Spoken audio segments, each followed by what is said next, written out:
व्हीव्हीपॅटवरची जी निशाणी आहे किंवा त्या ज्या काय रिसिट येतात त्या सुद्धा तुम्ही मोजा ना. कारण मी माझं जे काय मत देतोय ते तुम्ही मला तिकडे दाखवताय, पण आतमध्ये रजिस्टर कसं होतंय हे काही कळत नाही. ते कळायला मला मार्ग नाहीये. आणि त्या यांचे पती यजमान निर्मला सीतारामन यांनी एक अत्यंत सोप्या भाषेमध्ये सांगितलं, परकला प्रभाकर, की त्यांनी सांगितलं की जी काही 76 लाख जवळपास मतं ही शेवटच्या तासात वाढली, सरासरी काढली, कारण ते मोठे गणितज्ञ आहेत.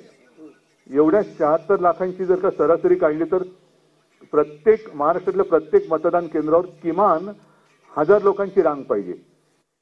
मला कल्पना नाही आपल्यापैकी किती लोकांनी शेवटच्या तासामध्ये 1000 लोकांची रांग बघितली. कुठेही तसा फोटो आला नाही, काही नाहीये. आणि सगळ्यात महत्वाचं म्हणजे आज एवढं मी 5पेक्षा जास्त राक्षसी बहुमत मिळाल्यानंतर महाराष्ट्रात आनंदोत्सव का नाही?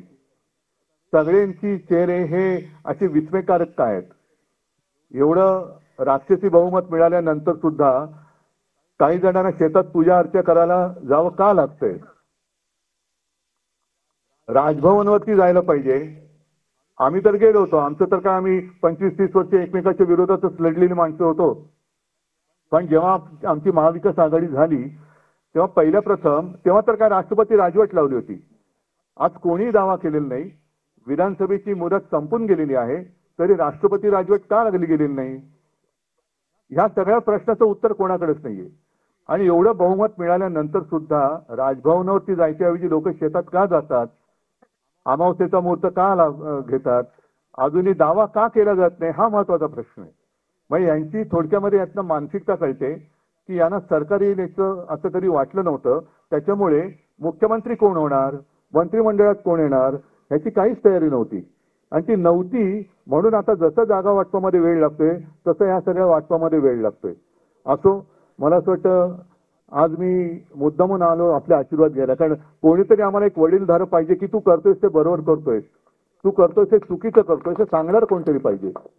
आणि ते काम आपण केलेलं आहे. फक्त आता एक विनंती माझी आहे, मला वाटतं सगळ्यांची विनंती तीच असेल की आता आपण आत्मक्लेश करून घेऊ नका.